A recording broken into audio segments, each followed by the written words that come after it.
2017 में कैलिफोर्निया में वल नाम की लड़की को एक वीडियो गेम खेलना पसंद है। यह गेम एक फर्स्ट पर्सन शूटर है जिसका नाम फील्ड ऑफ फायर है। वो इस गेम में बहुत अच्छी है। उसका निकनेम स्पीड रन है और यह गेमिंग वाले लोगों में फेमस है। उसका सपना है कि वो एक टूर्नामेंट जीते और एक प्रोफेशनल गेमर बने। एक सुबह उसके डैड कार्ल उसको याद दिलाते हैं कि उसने अपने भाई से फेवर मांगा था ताकि वल को जॉब इंटरव्यू मिले। वो बोलते हैं कि यह बहुत जरूरी है क्योंकि वल के पास कई महीनों से जॉब नहीं है। कार्लोस उसको कहते हैं कि इंटरव्यू के बाद उसकी दादी को डॉक्टर के पास से पिक कर लें। वल थोड़ी नाखुशी के साथ हाँ बोलती है। वल घर से अच्छे कपड़े पहनकर इंटरव्यू के लिए निकलती है, पर यह एक छलावा है। उसका बॉयफ्रेंड इवान बाहर वेट कर रहा है। जैसे ही वल उसकी कार में बैठती है, वो अच्छे कपड़े उतार के कैजुअल कपड़े पहन लेती है। इवान सोचता है कि वल को इंटरव्यू छोड़ के वीडियो गेम टूर्नामेंट नहीं जाना चाहिए, पर वल बोलती है कि वो बस फोन करके बोल दे कि वो बीमार है। टूर्नामेंट का प्राइस है $10,000। वल सोचती है अगर वो जीत गई तो वो फाइनली प्रोफेशनल बन सकती है। लेकिन इवान के पास एक बैड न्यूज है। गेमिंग कम्युनिटी का सबसे बेस्ट प्लेयर भी इस टूर्नामेंट में होगा। जब वो एरिना पहुंचते हैं, वहाँ पहले से ही सब लोग रॉय के लिए पागल हो रहे हैं। रॉय को किलोहर्ट्ज भी कहते हैं। रॉय लोगों का पसंदीदा गेमर ऑफ द ईयर रहा है और मैगजीन के कवर पे भी आया है। इवन कमेंटेटर्स भी श्योर हैं कि रॉय ही जीतेगा। वल रॉय को हराने के लिए बेचैन है। इवान उसको याद दिलाता है कि वो यहाँ जीतने नहीं, बस क्वालिफाई करने आई है।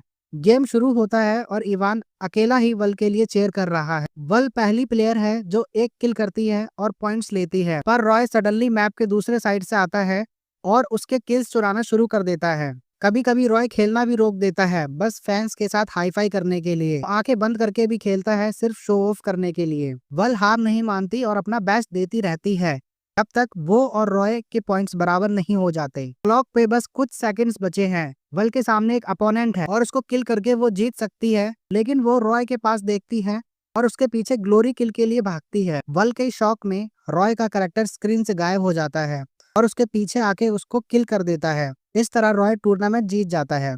बाहर जाते वक्त वल रॉय के बारे में बोलती रहती है और समझ नहीं पाती कि वो इतने फास्ट मूव्स कैसे कर सकता है जो ह्यूमन रिएक्शन से भी तेज हैं। इवान मूड ठीक करने की कोशिश करता है, बोलता है कि वो फाइनल्स में पहुंच गई है, पर वल सोचती है कि अगर वो रॉय को हरा नहीं सकती तो यह बेकार है। रॉय के बारे में बात करते हुए वो वल के पास आता है और उसको कुछ मिनट्स तक मॉक करता है। फिर वो फैंस के साथ सेल्फी लेने चला जाता है। जब इवान कार लेने जाता है, कोजिमा नाम का आदमी वल के पास आता है।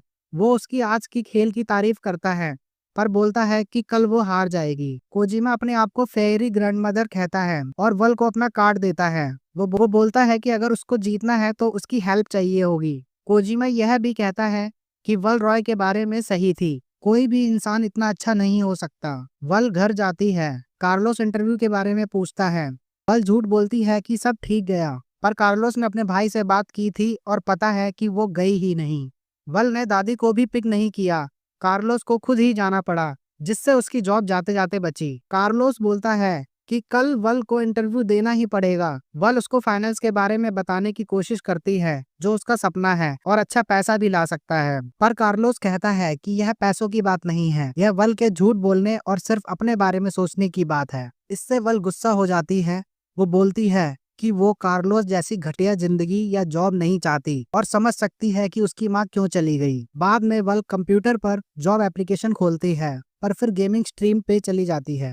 वो रॉय के बारे में चिंता में थी। वो कोजिमा का कार्ड लेती है और उसके एड्रेस पे जाने का फैसला करती है। वो एक जगह पहुंचती है जिसका नाम द गोल्ड सॉसर है, जो एक गेमिंग कैफे निकलता है। कोजिमा हेलो भी नहीं बोलता, बस उसको बिठा के खेलने को कहता है। वल एक बुलेट हेल गेम चुनती है हाईएस्ट डिफिकल्टी पे, तो वो सेकंड्स में हार जाती है। फिर कोजिमा उसको इम्पल्स 9 का एक सिप लेने को कहता है। वल सोचती है कि यह एक एनर्जी ड्रिंक है। जब वो बोतल खोलता है, फिजिंग की आवाज से रूम में सब उसकी तरफ देखते हैं। कोजिमा प्रॉमिस करता है कि यह एक नॉर्मल ड्रिंक है और थोड़ा सा कैप में डाल के वल को देता है। जब वल पीती है, उसको लगता है कि उसका दिमाग पूरा बदल गया है। उसकी सेंसेस तेज हो जाती है और रिएक्शन टाइम बहुत फास्ट हो जाता है। अब वो उस मुश्किल गेम को बिना एक लाइफ गवाए बीट कर सकती है।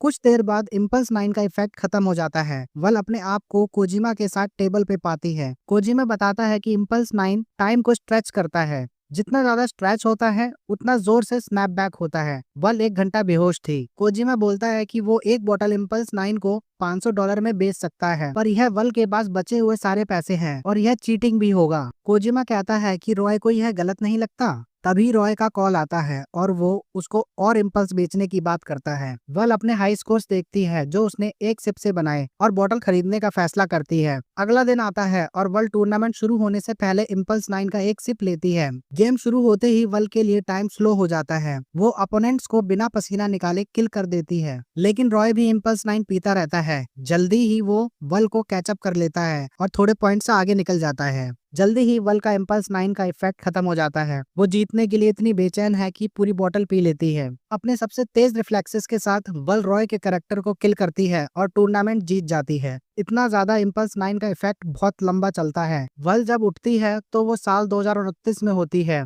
वो एक पुराने गंदे घर में रहती है। वहाँ 3 बच्चे उसको मॉमी बुलाते हैं। यह शौक देख के उसको उल्टी हो जाती है। उसका पति इवान उसको चेक करने की कोशिश करता है। वल बाहर भागती है और देखती है कि यह एक पोस्ट एपोकैलिप्टिक फ्यूचर है जहाँ लोग सड़कों पे रहते हैं और केमिकल टॉयलेट्स यूज करते हैं। इवान उसके पीछे भागता है और उसको गैस मास्क देता है, फिर बच्चों को याद दिलाता है कि पढ़ाई का टाइम हो गया है। दोनों बच्चों को स्कूल ले जाते हैं। इवान वल को उनके काम याद दिलाता है। वो बारी बारी वेस्टलैंड में स्कैवेंगिंग करते हैं और गेट ड्यूटी करते हैं। एक बच्चा कुत्ते का सूखा हुआ पूप उठाता है, सोचता है कि यह एक कूल रॉक है। वो वाल से कहता है कि इसको सेव करे ताकि क्लास के बाद वापस ले सके। कूल एक टीचर है जो सड़क के बीच में कुछ टेबल्स के साथ पढ़ाता है। टीचर बच्चों को सिखाता है कि अगर डेथ लिजार्ड दिखे तो भागना और छुपना है। बल इवान से इस अजीब सिचुएशन के बारे में बात करना चाहती है, पर एक पड़ोसी उसको शेरिफ बुला के इंटरप्ट कर देता है। वो औरत बताती है कि एक दूसरा पड़ोसी कल रात इम्पल्स से स्नैपबैक हुआ और अपने लास्ट 8 साल याद नहीं रख पाता। डेप्टी डैन उस आदमी को उसके टेंट से बाहर घसीटता है और उसको पल्सर बुलाता है।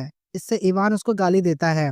पता चलता है कि पल्सर वो लोग हैं जो ज्यादा इम्पल्स पिए और बेकार हो गए, इसी वजह से एपोकैलिप्स हुआ। प्रेसिडेंट भी एक पल्सर था और न्यूक बटन पे उंगली रख के स्नैप पैक हुआ था। इवान उस आदमी को पीटना चाहता है, पर डैन उसको रोकता है और वल से ऑर्डर्स मांगता है क्योंकि उस आदमी के पास कोई यूजफुल स्किल्स नहीं है। वल अभी भी कंफ्यूज्ड है, पर वो डैन को कहती है कि उस आदमी को बाहर निकाल दो। बाद में इवान पूछता है कि वल क्या बात करना चाहती थी, पर वल बाहर निकालना नहीं चाहती, तो वो झूठ बोलती है कि उसको पेट में दर्द है। इवान बताता है कि कल रात उन्होंने बीटल्स खाए थे। इधर डैन उस पल्सर्स को टाउन से बाहर ढकेल के गेट बंद करता है। तभी वेदर अलार्म बजता है और सब अपने गैस मास्क पहन लेते हैं। बाद में घर पे वल परेशान हो जाती है क्योंकि उसको बेबी के साथ क्या करना है नहीं पता। वो अपने डैड को कॉल करने के बारे में सोचती है, पर वो मर चुके हैं और उनकी एशेज पास में एक अर्न में है। वल अपने आप को याद दिलाती है कि वो एक स्ट्रॉन्ग चैंपियन है और खुद को संभालती है। तभी डैन उसको बुलाता है और कहता है कि लैट्रिन ड्यूटी का टाइम है। इस फ्यूचर में पता चलता है कि वल एक शेरिफ, सैनिटेशन कमिश्नर, स्कैवेंजर और माँ सब एक साथ हैं। वल बाकी दिन टॉयलेट साफ करते हुए बिताती है, जिससे वो बहुत थक जाती है, पर घर जाके भी उसको आराम नहीं मिलता क्योंकि इवान गेट ड्यूटी पे है और उसको बच्चों का ख्याल रखना पड़ता है। दिन ऐसे ही गुजरने लगते हैं और वल इस रूटीन से थक जाती है। कभी कभी उसको भी गेट ड्यूटी करनी पड़ती है, जिसका मतलब है घंटों तक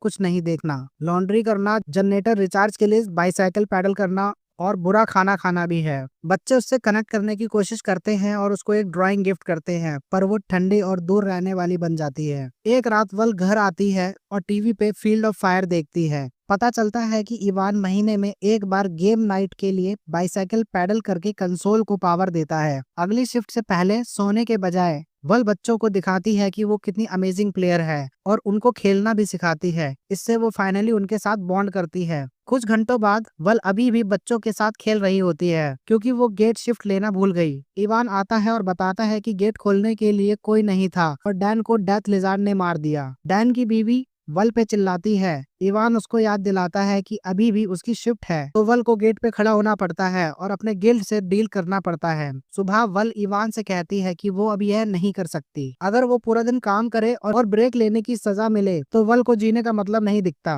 इवान उसको तसल्ली देता है, बोलता है कि वो सबसे अमेजिंग बीवी और माँ रही है, रिस्पॉन्सिबल भी है, तो एक गलती से खुद को नीचे नहीं करना चाहिए। यह वल के लिए काफी नहीं है। वो इवान के जाने का वेट करती है फिर थोड़ी चीजें पैक करती है और गुड बाय लेटर लिखती है। इवान सुबह उठता है और देखता है कि उसकी बीवी चली गई। वो लेटर पढ़ता है और पता चलता है कि वल एक पल्सर थी। वल लेटर में माफी मांगती है और कहती है कि पल्सर्स का सिविलाइज्ड सोसाइटी में कोई जगह नहीं, इसलिए वो चली गई। इधर वल वेस्टलैंड में चली जाती है और दूसरे पल्सर्स के बॉडीज देखती है। घंटों तक तेज धूप में भटकने के बाद वो शॉक होती है जब द गोल्ड सॉसर मिलता है, जो पहले जैसा शाइनी और नया नहीं है, पर कोजिमा अंदर है बिल्कुल वैसा ही दिखता है जैसा 12 साल पहले, और सोलर पैनल्स की वजह से स्टोर चलाता है। पल उस पे चिल्लाती है कि उसने उसकी जिंदगी बर्बाद की। कोजिमा बोलता है कि वो रिफंड नहीं दे सकता, पर स्टोर क्रेडिट दे सकता है। बोलता है कि वो पूरी बोतल पी सकती है और स्टोर में वीडियो खेलते हुए मर सकती है, जो उसकी अभी की जिंदगी से बेहतर है। वो एक बड़ी इम्पल्स 9 की बोतल निकालता है। वल उसका ऑफर लेती है और खेलने बैठती है, पर तब उसको अपनी बेटी का ड्राइंग याद आता है। अपने फैमिली के कहने वाली बातों के बारे में सोचती है और वो देखती है कि उसमें कॉर्नर पे माई हीरो लिखा है और वल टाउन वापस जाने का फैसला करती है। बाद में गेट पे इवान वल के लिए दरवाजा नहीं खोलता और कहता है कि जाओ। वल ड्राइंग को गेट के नीचे से स्लाइड करती है और कहती है कि वो वैसा बनना चाहती है जैसा उसके बच्चे उसको समझते हैं। पर इवान के लिए यह मुश्किल है क्योंकि वल को उनके साथ के लास्ट 12 साल याद नहीं। वो प्रॉमिस करती है कि वो सारे काम करेगी, डबल शिफ्ट लेगी और जो भी लगेगा वो करेगी ताकि सब ठीक हो सके। इवान चिल्लाता है कि डेथ लिजार्ड आ रहे हैं और अलार्म्स बजने लग जाते हैं। ये मूवमेंट तब रुक जाता है जब दूर से गन फायर की आवाज सुनाई देती। टाउन में सब पैनिक हो जाते हैं और जरूरी चीजें पैक कर रहे हैं। वल मौका देख के अंदर घुस जाती है जब इवान बच्चों को ढूंढने जाता है ताकि रैवीन में छुप सके। उनके पास कोई प्रोटेक्शन नहीं है। डेपुटी मर गया और शेरिफ एक इम्पल्स चंकी है। अगर वो नहीं भागे तो लिजार्ड उनको मार देंगे। वल अपना घर नहीं खोना चाहती तो वो अपने फैमिली के पास जाती है और उनको छुपने को कहती है जबकि वो अपना काम करती है। फिर वल गेट पर जाती है और कुछ चीजें रेडी करती है जैसे फ्यूल बैरियर और बड़ी इम्पल्स 9 की बोतल। जब देखती है कि रॉय उनका लीडर है और वल हैरान होती है जब रॉय भी उसको पहचानता है और मॉक करता है। वल अचानक से इम्पल्स की बोतल फेंकती है और रॉय समझता है कि उसने पूरा पी लिया। बताता है कि उसका गैंग उसको और उसकी फैमिली को खा जाएगा। गैंग अटैक के लिए रेडी होता है पर वल अब बहुत तेज है और बैरल्स को शूट करके बड़ा धमाका करती है। वो एक गैंगस्टर को उड़ते हुए शूट करती है और दूसरा अपने ग्रेनेड से मर जाता है।